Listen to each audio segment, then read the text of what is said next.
Halo guys, Assalamualaikum warahmatullahi wabarakatuh. Welcome back to my YouTube channel, Gela Sabania Ekstavaro. Sebagai tugas mata kuliah grammar, in this video, I will explain about verbs. What is the meaning of the verbs? Simak video kali ini ya guys, jangan di skip. Nah, deskripsi tentang verb ada dua. Yang pertama yaitu menurut Cambridge Dictionary, yang kedua yaitu pengertian verb di dalam bahasa Indonesia. Apa sih pengertian verb dalam Cambridge Dictionary?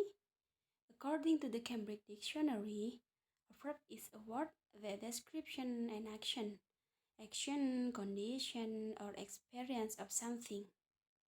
In Indonesia, a verb is called a verb because it shows the activity of the subject in the sentence. Verbs is the most important part and always appears in a sentence. Nah, karena pengertian verb itu banyak, untuk mempermudah of the many verbs to make it easier to understand, verb itu dibagi menjadi 5. Pembagian verb yaitu sebagai berikut. Yang pertama, transitive and intransitive verbs. Kedua, linking verbs. Ketiga, dynamic and stative verbs. Keempat, regular and irregular verbs. Kelima, helping verbs. Helping verbs di sini masih dibagi menjadi 2, yaitu primary helping verbs dan modal helping verbs. Mari kita berlari ke transitive and intransitive verb. Apa sih transitive and intransitive verbs? Yang pertama, transitive verbs. Transitive verbs are verbs that require an object. Nah, transitive verbs adalah kata kerja yang memerlukan objek. For example, fin. If we make a sentence using the word fin, then we need an object. If we don't put an object after the word fin, then the meaning of the sentence will be confused. Jika kita membuat kalimat dengan kalimat fin dan tidak ada objek, maka kalimat tersebut maknanya akan rancu. Misalnya, I fin bla bla bla. Tidak ada objek, tiba-tiba I fin saja.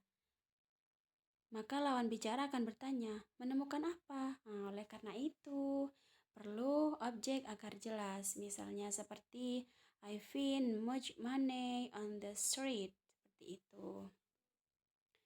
Kata kerja fin sebagai berikut yang tertera di sini ya guys, yaitu send, contain, verify, send, so watch, speak, hear, give, try, push, dan lain sebagainya. Lanjut ke intransitive verbs. Apa sih intransitive verbs? Intransitive verbs are verbs that do not require a direct object. Nah, kalau intransitive verbs adalah kata kerja yang tidak memerlukan objek. Bisa langsung guys, tidak perlu objek seperti dance, get up, wake up, have a dinner, lunch, breakfast, go, arrive, dan lain sebagainya. Lanjut ke verb yang bagian kedua, yaitu linking verbs. What of the meaning linking verbs? Linking verbs are connection verbs that connect the subject with the complement that explains it. It can be now complement or adjective complement. Nah, linking verb adalah verba penghubung yang menghubungkan subjek dengan complement atau pelengkap. Bisa menggunakan noun complement atau adjective complement. Sering digunakan untuk menggantikan to be juga guys, dan dipakai untuk menunjukkan sesuatu yang berkaitan dengan panca indera, seperti look, sound, smell, feel, tasty, or state, part, seem, dan lain sebagainya. Linking verb, contohnya seperti I feel happy. Nah, itu kan sesuatu yang berkaitan dengan panca indera. Nah, linking verb selalu intransitif, tetapi tidak semua intransitif verb adalah linking verb, seperti itu. Lanjut ke bagian yang ketiga, yaitu tentang dynamic and stative verb. Apa sih dynamic Some verbs are verbs in the form activity that can be seen in real terms and are not abstract. Nah, dinamik adalah kata kerja yang berupa aktivitas yang dapat dilihat secara nyata atau tidak abstrak seperti watch, sweep, eat, sing. Itu kan kata kerja yang dapat dilihat seperti itu. Nah, there are verbs that are not in the form of activity but are included as verb. The meaning here is that the verbs are abstract or cannot be seen by the five sentence. Nah, jika ada kata kerja yang tidak berupa aktivitas, tetapi ya termasuk kata kerja, maksudnya kata kerja tersebut abstrak atau tidak bisa dilihat oleh panca indera, akan tetapi bisa dirasa. Nah, kata kerja ini disebut stative verbs. Seperti contohnya, for example, love, like, hurt, itu kan kata kerja yang tidak termasuk aktivitas dan tidak bisa dilihat, tetapi bisa dirasa, guys. Seperti itu. Lanjut ke bagian yang keempat, yaitu tentang regular and irregular verbs. This type of verbs is the assistant to understand. Nah, jenis kata kerja ini adalah kata kerja yang paling gampang dipahami. Kita tinggal buka kamus saja. Biasanya sih ada di bagian tengah atau di akhir kamus, guys. Remember, yang terpenting, the most important thing is if the verb is regular, it means from verb 2 to verb 1 and 3, just it, D or D. D or ED, I'm sorry, D or ED. Nah, yang terpenting adalah jika kata kerja tersebut adalah regular, berarti dari verb 1, verb 2, and verb 3, kita tinggal menambahkan D or ED. But if regular verb, kan tapi jika kata kerja tersebut adalah regular verb, perubahan bentuknya itu tidak akan teratur, bahkan ada yang sama. Seperti contohnya, do, verb 1, verb 2-nya did.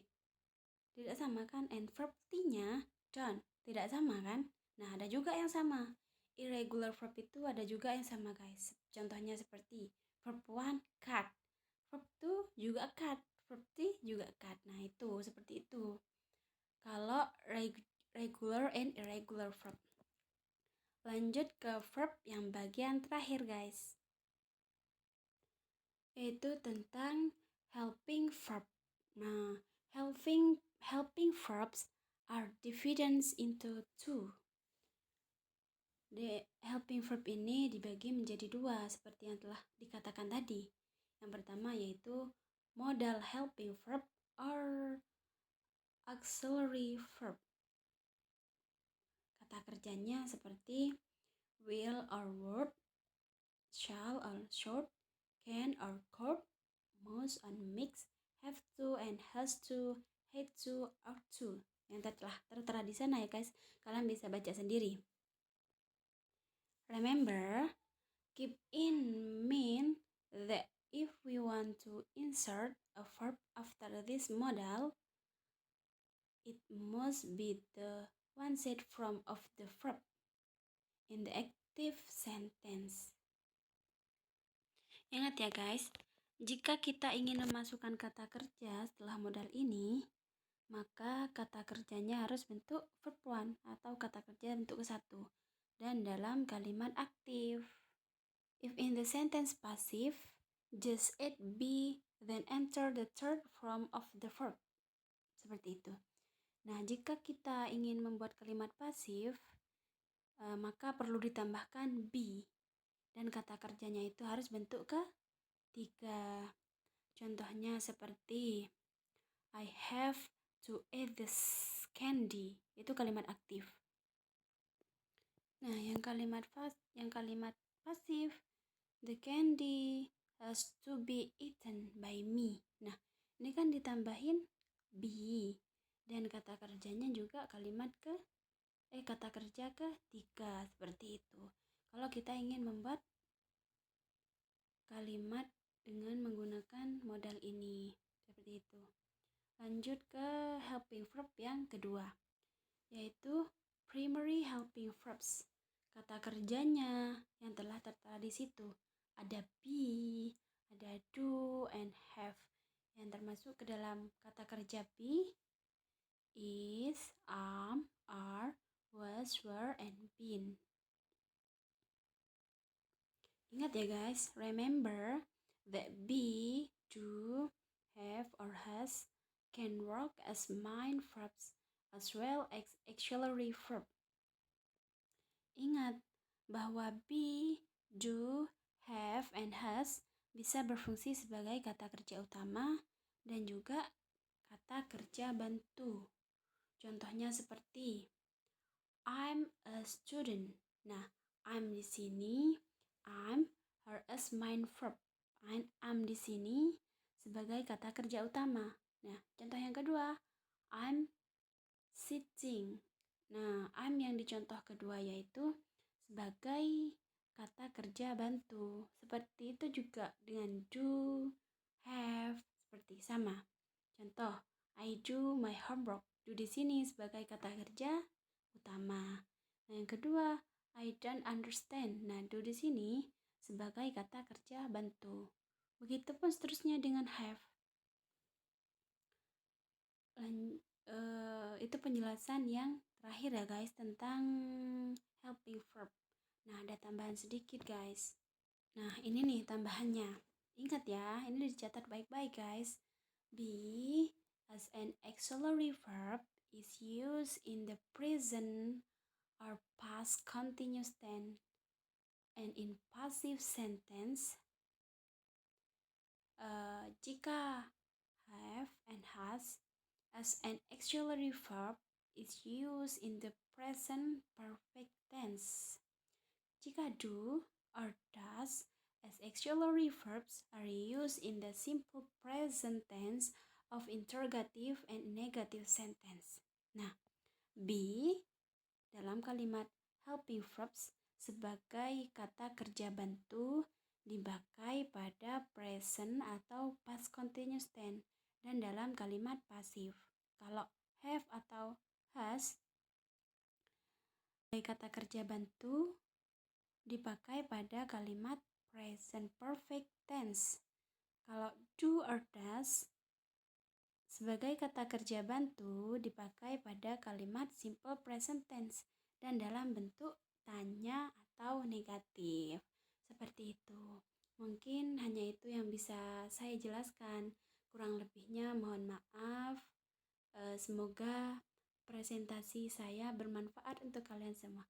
Thank you for watching. Wassalamualaikum warahmatullahi wabarakatuh. Sampai ketemu di presentasi berikutnya.